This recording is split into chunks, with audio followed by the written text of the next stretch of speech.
The stars had never seemed so distant, yet so full of promise. Alexa stood at the observation deck of the Prometheus, humanity's flagship vessel, watching the swirling nebulae paint the darkness with colors that had no names in any human language. Her reflection in the reinforced glass showed a woman hardened by years of struggle, her auburn hair tied back in a practical bun, her eyes carrying the weight of leading humanity's exodus.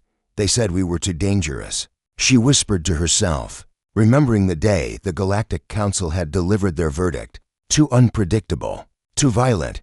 Behind her, the door hissed open. She didn't need to turn around to know who it was. Knox's footsteps had a distinctive rhythm, confident, measured, military precise.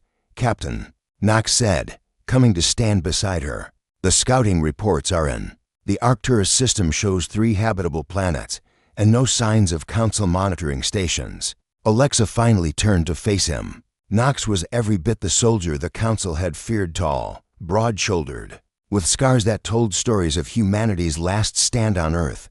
But his eyes, those storm-gray eyes, held something the Council had never understood about humans, hope mixed with defiance. 3 planets, Alexa repeated, allowing herself a small smile. "Our ancestors would have killed for one." "Our ancestors did kill for one," Knox replied, his tone matter of fact. "That's why we're out here." 50 years had passed since the Galactic Council had appeared in Earth's skies.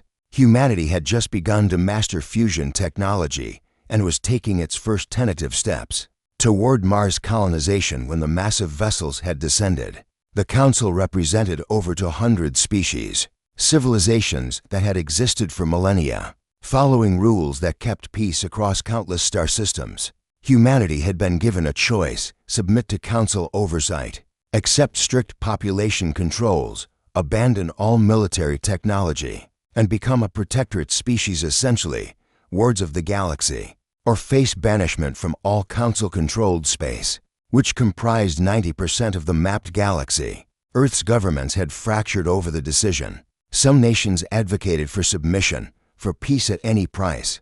Others refused to surrender humanity's sovereignty. The debate had raged for months until the Council, impatient with human deliberation, had made the decision for them. Humanity was declared too volatile, too aggressive, too fundamentally incompatible with galactic civilization. The banishment order had been absolute. All human vessels were to be destroyed. All colonies were to be dismantled. Humanity was to return to Earth and remain there, isolated from the stars, monitored but not engaged with. That's when everything changed. "Do you remember the evacuation?" Alexa asked Knox, though she knew he did. Everyone who had survived remembered. "Every second," Knox replied grimly. "The Council's enforcers thought we'd roll over. They didn't expect us to fight." The Battle of Luna had been humanity's finest and darkest hour. While Council ships had moved to disable Earth's orbital infrastructure, human forces had mounted a desperate defense. Not to win, that was impossible, but to buy time. Time for ships like the Prometheus to be loaded with everything humanity could salvage: people, genetic samples, cultural archives, technological databases. Knox had commanded the defense of the lunar shipyards during those final hours. He'd held the line against impossible odds while transport ships, converted freighters, and hastily modified civilian vessels had escaped into the black. He'd been one of the last to evacuate, his ship barely making the jump to faster-than-light speed before being destroyed. "The Council called it a rebellion," Alexa said. "I call it survival." In the decades since, humanity had done more than survive. They had thrived in the unmapped regions of space the Council considered worthless or too dangerous to explore. Alexa had been a junior science officer during the Exodus. Now, she commanded humanity's largest fleet. Knox had risen through the ranks to become chief of military operations. Together, they had led humanity in establishing colonies on 17 worlds, developed new technologies the Council had never imagined, and created something that terrified the established galactic order: a human empire built not on subjugation, but on the very qualities the Council had feared: adaptability, determination, and an unwillingness to accept limitations. The New Terra colony reports successful harvest of their 3rd crop cycle. Knox continued his briefing. "Population has reached 200,000. New Shanghai Station has completed construction of our 5th shipyard.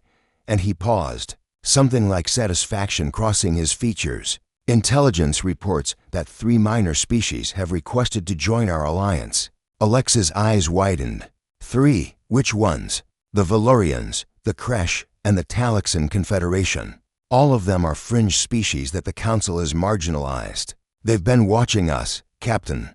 They see what we've built. This was the part the Galactic Council had never understood about humanity. Yes, humans could be violent. Yes, they could be unpredictable. But they could also be ingenious, compassionate, and fiercely loyal to those they considered allies. The human empire wasn't built on conquest, it was built on shared purpose. What does the Council think about this? Alexa asked. Knox's expression hardened. According to our sources, they're terrified. We're not supposed to exist, let alone thrive. We're not supposed to have allies. And we're definitely not supposed to have developed quantum-fold drives that make their technology look primitive. Alexa returned her gaze to the stars. Somewhere out there, the Galactic Council was realizing their mistake. They had thought banishment would be humanity's end. Instead, they had freed humanity from the bureaucracy and restrictions that had stagnated galactic civilization. Ion for eons, set course for Arcturus, Alexa commanded. It's time to add 3 more worlds to humanity's future.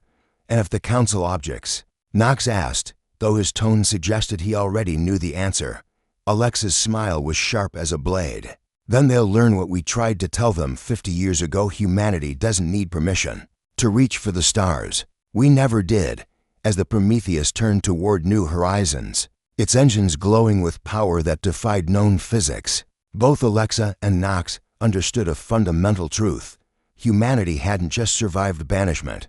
They had transformed it into liberation. The Galactic Council had tried to cage humanity's potential. Instead, they had unleashed it upon the universe, and the galaxy would never be the same.